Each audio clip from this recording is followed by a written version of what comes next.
Great. Don't know, I know, Eric, I know you've taken the mindfulness-based stress reduction course. I don't know if anybody else here has done that.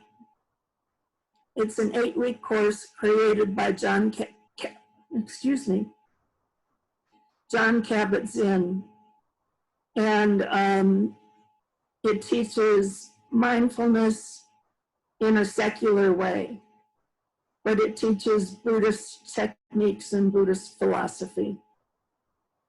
And I took the practicum at the University of Massachusetts Medical School Center for Mindfulness, which involved attending all 8 weeks of classes plus seminars each week. And I've taught the mindfulness-based stress reduction a number of times, of course. One of the things that I think that John and Saki Santarelli, his co-partner in creating the course, have done brilliantly is weaving poetry into the 8 weeks of the course, and poetry that touches a level that prose doesn't. And so I just wanted to share with you 2 of the poems, well, maybe just one, given what time it is, we'll see. This is from Rumi, the 13th century Sufi poet. This being human is a guest house, every morning a new arrival, a joy, a depression, a meanness. Some momentary awareness comes as an unexpected visitor. Welcome and entertain them all. Even if they are a crowd of sorrows who violently sweep your house empty of its furniture, still treat each guest honorably. He may be clearing you out for some new delight. The dark thought, the shame, the malice, meet them at the door laughing and invite them in. Be grateful for whoever comes, because each has been sent as a guide from beyond. I think I'm going to read it again because it's hard to take in the whole poem on one hearing. This being human is a guest house, every morning a new arrival, a joy, a depression, a meanness. Some momentary awareness comes as an unexpected visitor. Welcome and entertain them all.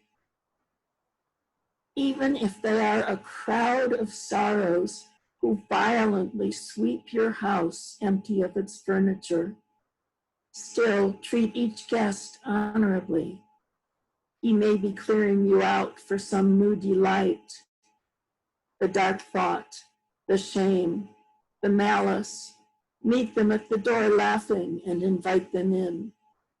Be grateful for whoever comes, because each has been sent as a guide from beyond. And so that's kind of a prescription right there for how to lead your life. Each one of us is a guest house, and all the emotions come to visit.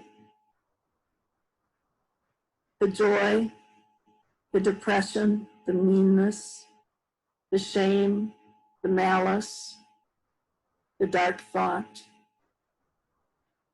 Greet them all, welcome them at the door, and invite them in laughing. That's not how we usually live our lives. We usually have a lot of resistance to, especially to those emotions that feel unpleasant.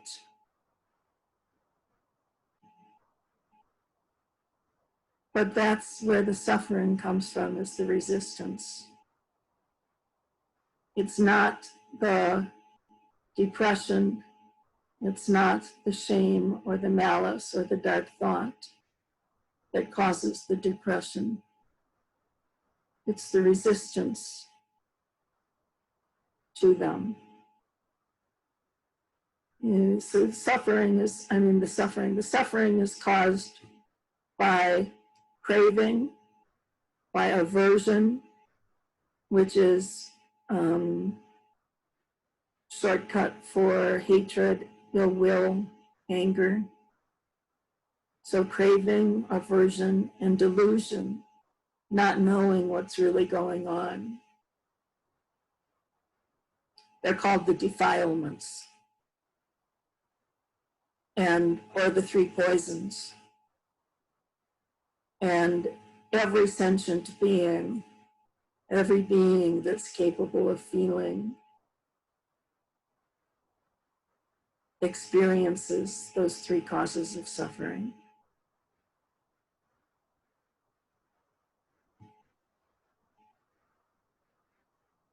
So, taking Rumi's advice and welcoming the unexpected visitors is a whole different approach to living. And Tara Brach is a Vipassana teacher, and she talks about radical acceptance.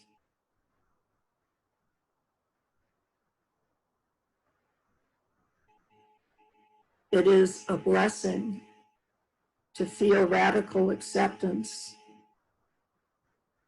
to whatever knocks on the guest house door, no matter how unpleasant it is or pleasant.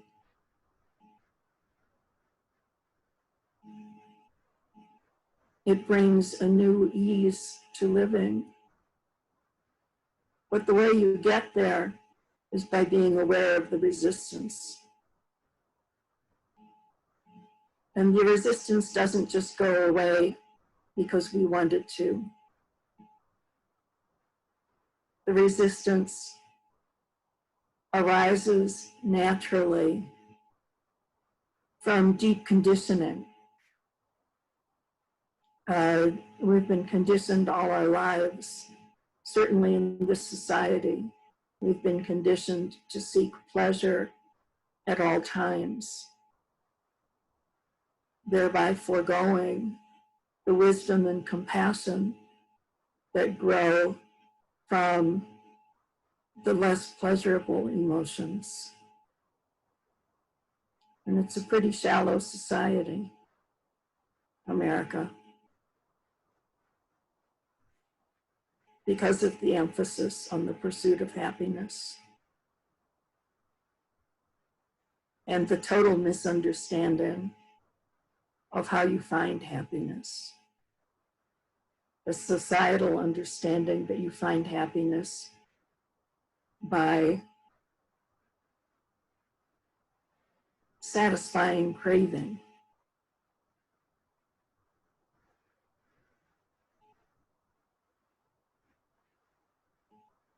Which is a prescription for suffering.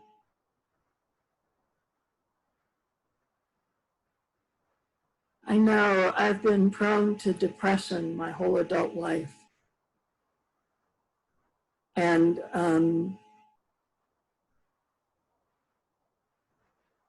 it's hard to welcome depression and invite it in laughing.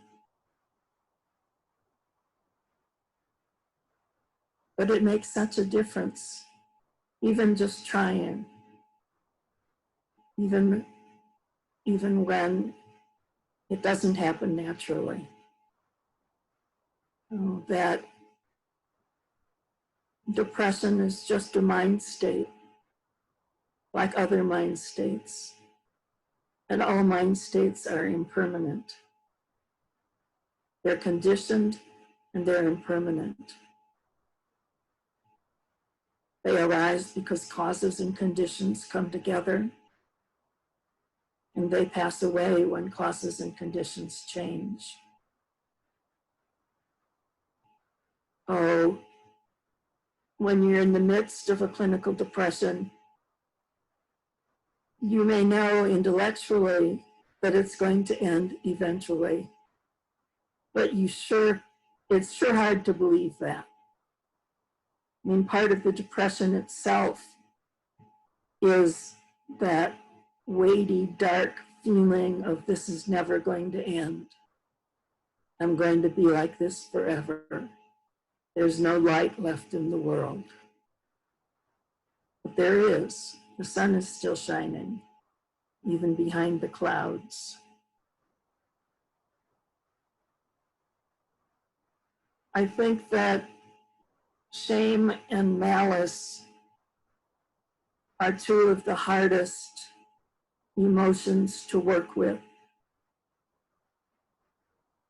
And one of the things I realized during tonight's meditation, many months ago, I was at Insight Meditation Society for a retreat. And I think it was the second last night of the retreat. There was a huge spider in the sink in my room, and I have arachnophobia. It was quite calamitous, and it took me about an hour, but I managed to get up the nerve to approach the spider. The spider was stuck in the sink, it couldn't get out. And I approached it with a plastic cup and a piece of cardboard and managed to get it onto the cardboard under the cup and to carry it. Got to the door of the room and realized that the door opened inward, and tried to balance the paper cup and the cardboard on one hand while I opened the door with the other, but my hand was shaking so much that the cup flew off, and then I threw the spider because I couldn't bear the thought of it touching me. So the spider landed in the hall, and it clearly was kind of confused by its journey because it just kind of sat there. So I got the cup and the cardboard again and got the spider and took it to a huge geranium growing in a window quite a distance from my room. Well, what I realized tonight, what I felt at the time was fear and compassion. Compassion for myself and compassion for the spider. What I realized tonight during the meditation was that there was a part of me that really wanted to squash the spider, that I have been totally not connected with. And I think it's because of the line about the dark thought, the shame, the malice, meet them at the door laughing and invite them in. I was definitely feeling malice toward that spider, but not aware of it. Keeping that awareness out of consciousness.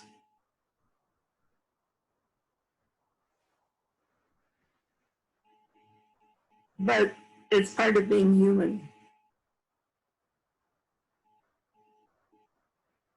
Malice is one of the emotions we're wired for,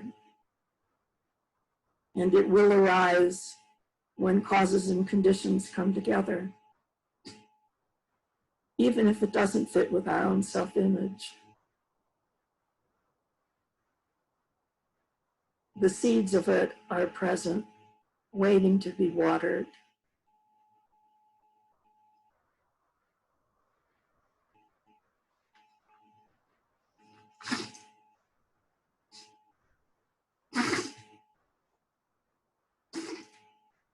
I'm going to read it once again. My dog is sneezing.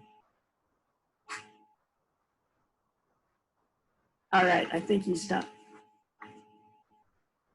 This being human is a guest house Every morning, a new arrival, a joy, a depression, a meanness. Some momentary awareness comes as an unexpected visitor. Welcome and entertain them all. Even if they are a crowd of sorrows who violently sweep your house empty of its furniture, still treat each guest honorably.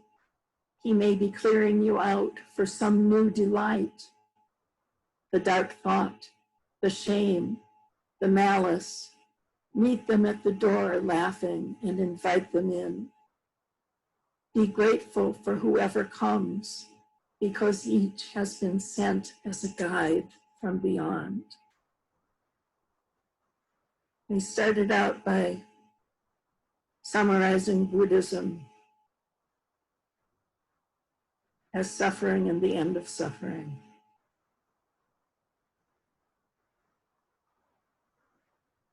This is how you get to the end of suffering. By being open and present to each emotion that arises and welcoming them all.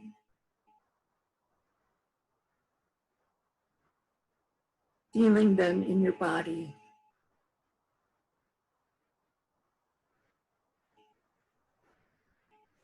You know, John, when I have anxiety come up during a sitting, I switch to meditating on the anxiety and see it as an opportunity.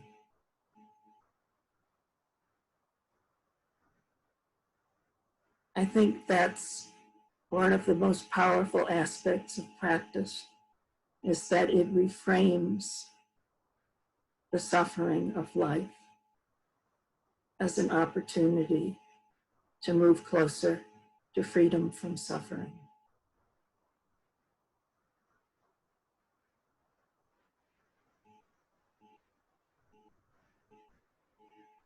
When you're talking about welcoming the dark thought, the shame, the malice, the depression, you're talking about reconditioning yourself, re-patterning your mind, because welcoming them all laughing is not what comes naturally. But being able to do that is what leads to freedom from suffering. And it leads to joy.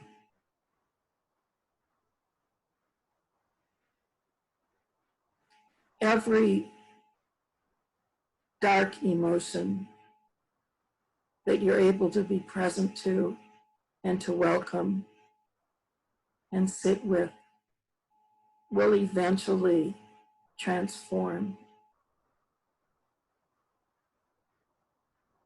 Malice will transform to compassion and loving kindness.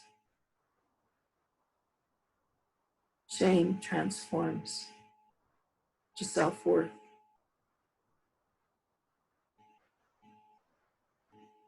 Depression transforms to joy. There's nothing easy about it, but the rewards are great. Are there any questions or comments or observations?